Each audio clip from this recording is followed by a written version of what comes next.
Today we're going to go over the installation process for our ultimate ratchet straps on either a Chevy or GMC.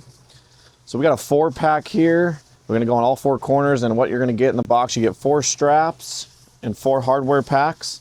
Inside the hardware packs you get 4 screws, 4 washers, and 2 cross nuts. You're also going to need a 3/16 Allen wrench. So before we get going in the truck, we're going to kind of get these pre-installed a little bit to make life easier. You're going to take one of the cross nuts, and you'll notice each of them have a dimple, and that dimple needs to go towards you this way. So that's the way that the screw is going to screw in. We're going to take the top of the strap, made in the USA, goes up, and we're going to put the cross nut behind it with the dimple towards you, and we're going to screw that in. And you want to pretty much bottom it out where it's flush right there. You can feel it with your finger. For now, you're just going to bottom it out right there. And then we're going to do the same thing on the bottom. Let's rotate the strap around here. Take our other cross nut, dimple out, and we're going to get that one started the same way.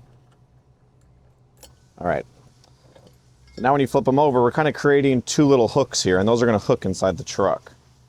So we're going to be installing them on the hooks here. So you can either do the top 2 or the bottom 2. Kind of whatever works for you. A lot of trucks only have these 2, so you'll have to put them on there. That's where we're going to put them today.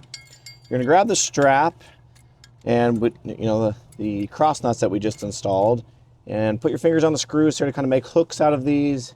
They go right over the hooks or the loops, and then they slide right down. It kind of holds them in place just so it's a little bit easier to work on.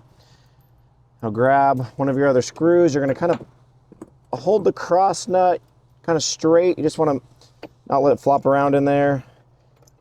It should screw in fairly easy. If it's too hard, just stop, realign. You don't want to cross thread it. Once you get it lined up correctly, they'll go right in just like that. You don't have to use much force at all. So let's get those in there a little bit.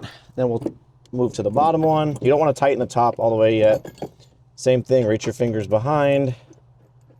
Get it started just like that. And you grab your 3/32 Allen wrench. I'm sorry, 3/16 Allen wrench.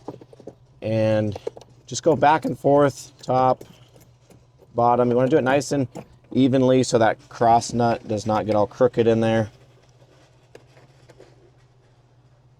Once they start to get snug, there's a little bit of play here, so I like to right in the middle, slide it up a little bit, then you can tighten it down. All right, so that one's good. Same thing on the bottom, back and forth until it starts to snug down. You can see it pulling it right to the side of the truck here. And that's it. Nice and sturdy. Check rotation. You have there. All right, tuck it in, and that's it.